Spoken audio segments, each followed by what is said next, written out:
అతడు మిగుల దరిద్రులకు అన్నవస్త్రం లేక ఆకలిచే బాధపడుతుండేవాడు. భగవానుడు కోరేను. అందులకు బ్రాహ్మణుడు ఇలా చెప్పాను, సత్యనారాయణ స్వామి వ్రతము ఆచరింపుము అని అనేను. ఆ సత్యదేవుని నీవు సేవించు అని చెప్పాను. నీ కష్టం నిల తొలగిపోను అని అనేను. ఆ విధముగా చెప్పగా వృద్ధ బ్రాహ్మణుడు ఆ వ్రతమును ఆచరించే విధానం కూడా చెప్పాను.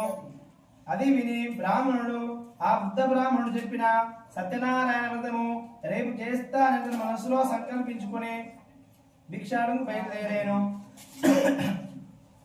ఆ రోజు రాత్రి ఉత్సాహం వలన నిద్ర రాకపోగా ఇంట్లో కాలం గడిపి మరునాడు ప్రాతకాలం లేచి నిత్యకృత్యం నెరవేర్చుకొని ఆ రోజు తప్పక సత్యనారాయణ వ్రతము ఆచరిస్తానని మనసులో మరల సంకల్పించుకుని మరల భిక్షాటకు బయలుదేరాను. ఆ దినమున ఆ బ్రాహ్మణులకు చాలా ద్రవ్యం లభించింది. దానితో అతడు బ్రాహ్మణులకు బంధువులకు పిలుచుకొచ్చి సత్యనారాయణ స్వామి వ్రతమును ఆచరించాను. ఆ వ్రతము యొక్క ప్రభావం వలన ఆ బ్రాహ్మణుడు సకల దుఃఖములు తొలగిపోగా సకల సంపదలు పొందిన వారే చాలా సంతోషించాను. ఆ విధముగా ప్రతి మాసమున సత్యనారాయణ వ్రతము చేయడం వలన బ్రాహ్మణుడు మహాధైర్యవంతుడైన యోగ్యుడైన సకల పాప ముక్తి పొందిన వారి మోక్షం పొందేను. ఓ మునులారా, ఆ విధముగా శ్రీహరి నారదుడు చెప్పిన వ్రతమును ఇప్పుడు మీకు తెలుపుతున్నాము అని సూత్ర వారు చెప్పారు. మరలా మునులు సూత్ర వారితో ఇట్లా అనేను, ఓ మహాత్మా, ఆ బ్రాహ్మణుడు అలా ఎలా అయ్యాడు అంతే సంయుక్తముగా నాకు తెలుపకూరుతున్నాము కోరేను. సూతుల వారు ఇట్లా చెప్పుచున్నారు, ఓ మునులారా, ఆ వ్రతమును ఎవరెవరిచే ఆచరింపబడని చెప్తున్నా వినుము. ఒకప్పుడు బ్రాహ్మణుడు భక్తి శ్రద్ధలతో ఈ వ్రతమును ఆచరించేని వాడు స్వజనులు వచ్చి కథ ఆనందంతో వింటుండే. కట్టెలమ్మ వారు మిగుల ఆకలి తప్పిన నుండు చూసి బ్రాహ్మణుడు చేసినంత చూసి తన బ్రహ్మలో చూసి, మహాత్మ, మీరు చేసిన వ్రతమేమి? ఈ వ్రతము చేసిన ఏమి ఫలితం వచ్చును? దయతో నాకు చెప్పుము అని కోరేను. ఓయి ఇది సత్యనారాయణ స్వామి వ్రతము. ఈ వ్రతమును ఆచరించిన వలన సకల కోరికలు సిద్ధించును, సకల ఐశ్వర్యులు కలగజేయను అని చెప్పాను ఆ బ్రాహ్మణుడు. అట్లా కట్టెలమ్మ వాడు సత్యనారాయణ వ్రతము జరుగుతుండగా చూసి నిశ్చయించుకొని ఇక నయం కూడా చేస్తాను మనసులో సంకల్పించుకొని మరునాడు పుల్లల క్యాటుపై గుమ్మంపై పెట్టుకుని, ఈ దినమున ఈ పుల్లలు అమ్మిన ధనము వచ్చినచో రేపు నేను తప్పక సత్యనారాయణ స్వామి ఆచరిస్తాను అని తెలుసుకునేను. కట్టెలమ్మ వ్యాధుడు ఆ దినమున ఆ రోజున ధనవంతులు ఉన్న వీధిలోకి పోయి కట్టెలమ్మగా కట్టెల కారుడి పూర్వ దినము కంటే ధనము రెట్టింపు వచ్చేను. ఈ రోజు అందులకు కాదుడు మిగుల సంతోషించి అరటి పళ్ళు, చక్కెర, నెయ్యి, గోధుమ నూక తీసుకుని ఇంటికి చేరుకునేను. తర్వాత అతడు తన బంధుమిత్రుతోడుగా ఆహ్వానించి యథావిధిగా సత్యనారాయణ స్వామి వ్రతం ఆచరించాను. ఆ వ్రత ప్రభావం వలన అతడు ధనమును పుత్రీకరణ పొంది జీవితకాలమంతయు సుఖంగా నుండేను. అంతరము స్వర్గంలో ప్రాప్తి పొందును చెప్పాను. బోల సత్యనారాయణ భగవానికి జై. కుండలవాడ వెంకటరమణ గోవింద గోవింద. ఆపద ముక్కులవాడ అనాథ రక్షక గోవింద గోవింద.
घोरेभ्यो घोरेभ्यो घोरघोरेभ्यः सर्वेभ्यो सर्वसर्वेभ्यो नमस्ते रुद्ररूपेभ्यः नीलमङ्गलनीराजनं दर्शयामि. नीराजनानन्तरेण शुद्धाचमनीयं समर्पयामि.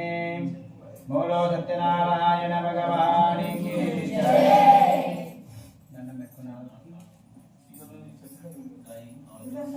శుభ నమస్కారోమి. మళ్ళీ అక్షంతలు పుష్పాలు చేత పట్టుకోవాలి. ఓ మనిషేష్ఠుడారా, మరియు ఇంకా ఒక కథ చెప్తున్నా వినుము. పూర్వము వినాలి. పూర్వము ఉల్కాముఖ రాజుకరుడు. అతడు ఇంద్రియము జయించిన వాడు, సత్యవంతుడు. అతడు ప్రతిదిన దేవాలయంకు పోవచ్చు బ్రాహ్మణులకు విశేషతను సంతోషపెట్టాను. అతని భార్య చాలా సౌందర్యవతి, మంచి గుణం కలది. ఆ దంపతులు కొనాడు భద్రాశిల నది తీరమున సత్యనారాయణ స్వామి వ్రతమును ఆచరించాను. ఆ రాజు ఇట్లా వ్రతములు చేయుచుండగా సాధువును ఒక వైశ్యుడు అనంతమైన ధనముతో ఒక పడవను నింపుకొని వ్యాపారంకై మార్గంలో పోవచ్చు రాజు చేయుచున్నదంతా చూసి తన పడవను ఒడిన పట్టించి రాజు ఎదుగు పోయి ఇట్లా అడిగాను, ఓ రాజా, నీవిప్పుడు చేయుచున్న వ్రతమేమి? ఈ వ్రతము చేసిన ఏమి ఫలితం వచ్చును? దయతో విషయం నాకు కూడా చెప్పుము అని కోరేను. ఆ రాజు నీవిప్పుడు చేయుచున్నది అని చెప్పాను. వైశ్యుడు అట్లా అడగగా రాజు ఇట్లా చెప్పాను, పోయి మేము పుత్రీకులను పొందుటకై సత్యనారాయణ స్వామి వ్రతము ఆచరిస్తున్నాము అని చెప్పాను. వ్రతము ఆచరించే విధానం కూడా చెప్పి అక్కడే అదృష్టుడాయను. వైశ్యుడు రాజు చెప్పిందంతయు విని, ఓ రాజా, నాకు సంతానము లేదు కనుక నేను ఈ యొక్క వ్రతమును ఆచరించి సంతానము వడవ చేసుకుంటాను అని పలికేను. పిదప వైశ్యుడు తన వ్యాపారము పూర్తి చేసుకొని తిరిగి తన స్వగ్రామాన్ని చేరుకున్న వాడై సత్యనారాయణ వ్రత ప్రభావమును తన భార్య అయిన లీలావతికి చెప్పి ఆమె వినిచుండగానే నాకు సంతానం కలిగినచో తప్పక నేను ఈ యొక్క వ్రతమును ఆచరిస్తాను అని ప్రతిజ్ఞ చేసేను. ఒక దినమున లీలావతి ధర్మపరాయి భర్తతో శుభించి గర్భవతి కనేను. ఆ వైశ్య దంపతులు తన కుమారి పుట్టేను. ఆ వైశ్య దంపతుల కుమారికి కళావతి అనే పేరు పెట్టి అల్లరి ముద్దుగా పెంచుచుండేది.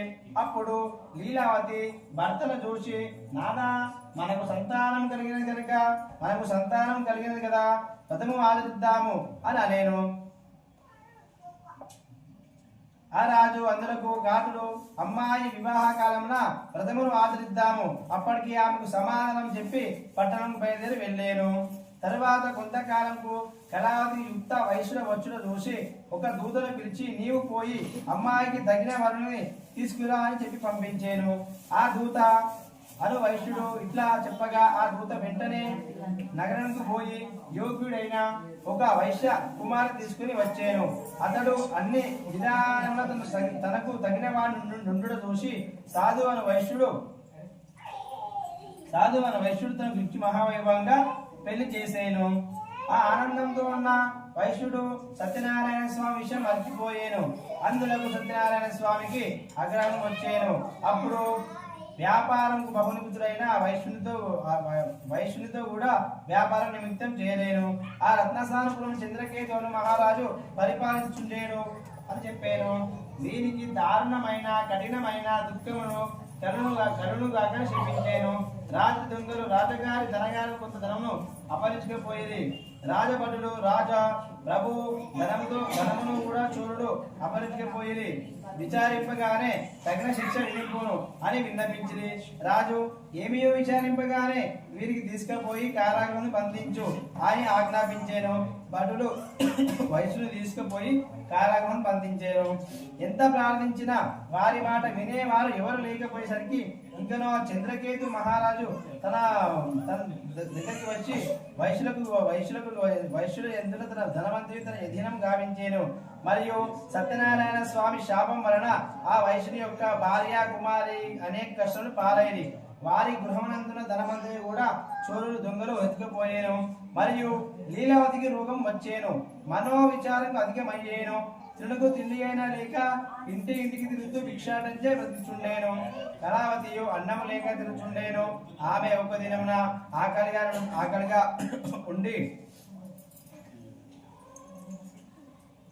ఉన్న ఒక బ్రాహ్మణి ఇల్లు చేరుకునేను. అది బ్రాహ్మణుడి ఇంట. ఆ రోజు బ్రాహ్మణుడి ఇంట సత్యనారాయణ వ్రతము చేస్తుండగా చూసి కళావతి ఆ వ్రతమును పూర్తయ్యే వరకు అక్కడే ఉండి కథ విని స్వామిని పూజించి స్వామి ప్రసాదం తీసుకుని